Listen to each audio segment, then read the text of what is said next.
Fala pessoal, bem-vindos ao nosso 8º vídeo da série Literatura e Artes para Enem. Hoje a gente mergulha num rico e complexo período que vai das décadas de 1950 a 1980 na literatura brasileira.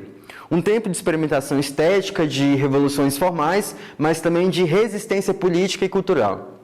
Esse momento que vamos ver é decisivo para entender como a literatura deixou o solo do modernismo clássico e foi para lugares menos convencionais, mais urbanos, mais marginais e mais contestatórios.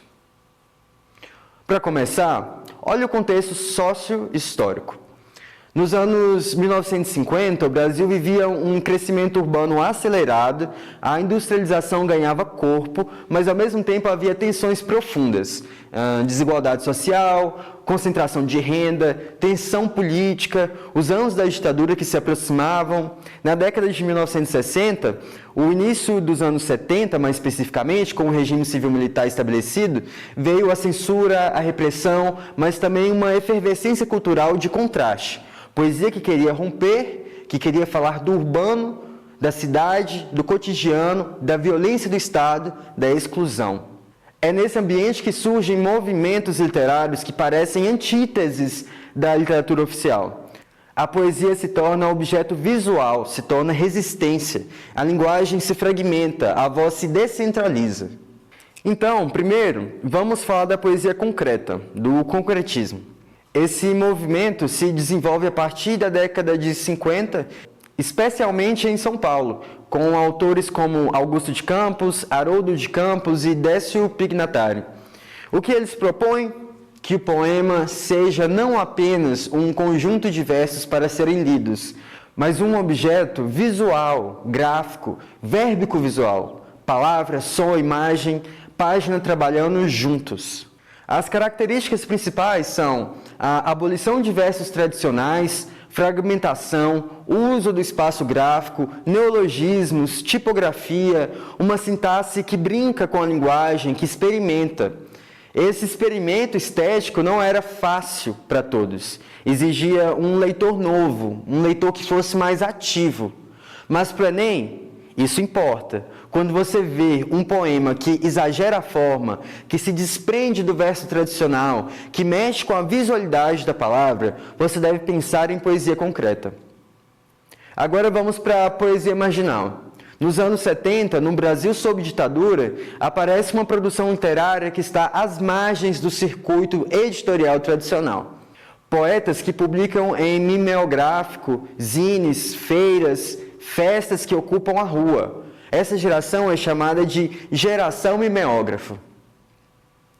A poesia marginal mistura coloquialidade, humor, crítica cultural, referências urbanas, linguagem simples, denúncia social e cultural. Ela quer falar de gente de baixo, de periferia, de cultura pop, da contracultura. E no Enem, esse tipo de poesia aparece frequentemente com questões que pedem para identificar que o poema está à margem, lidar com a linguagem informal, denúncia, desencanto, ironia. Como exemplo prático, em uma questão do Enem de 2017, aparece um poema de Paulo Leminski que provoca o leitor a refletir sobre identidade, fragmentação e vozes urbanas. Para resolver essa questão, você deve perceber que o poema valoriza o eu estendido no coletivo ou vice-versa, e que a forma é muitas vezes sem métrica fixa, sem rima tradicional, e isso tudo indica a poesia marginal. Então, para fixar, a poesia concreta está mais no campo estético-gráfico, mais no campo da ruptura formal. Já a poesia marginal está no campo da resistência, da rua, do urbano, a denúncia e a linguagem popular. Agora, vale voltar na questão do Enem para treinar. No poema de Leminski, que dizia termos como contra Narciso, em mim eu vejo o outro, a pergunta era, no poema essa nova dimensão revela a... E a resposta correta apontava para a percepção da empatia como fator de autoconhecimento. Então, para resolver essa questão, identifique que ela se trata de uma poesia marginal. Como que você vai fazer isso? Observe, é uma linguagem simples, é mais urbana, existe uma pluralização, e veja também que a busca pelo eu se expande para o nós, ou, para os outros. Este é o traço da marginalidade. Ela busca esse coletivo.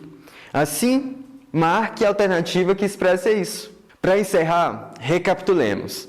A literatura brasileira, entre 50 e 80, assume dois grandes polos que estudamos hoje. A poesia concreta, que tem uma estética visual, experimental, e a poesia marginal, que é mais urbana, informal e de resistência.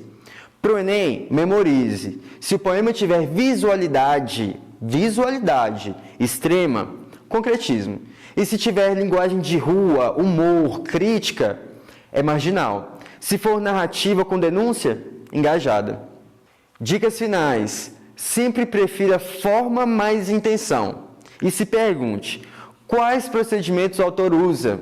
Que linguagem? Qual que é o contexto? Não basta saber que um autor viveu na ditadura.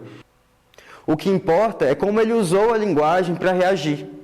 Treine contextos curtos, tá bom? Marque características e elimine as opções que ficam só no superficial. No próximo vídeo, vamos falar sobre a literatura engajada, as narrativas da ditadura, o brutalismo e a resistência. Até lá!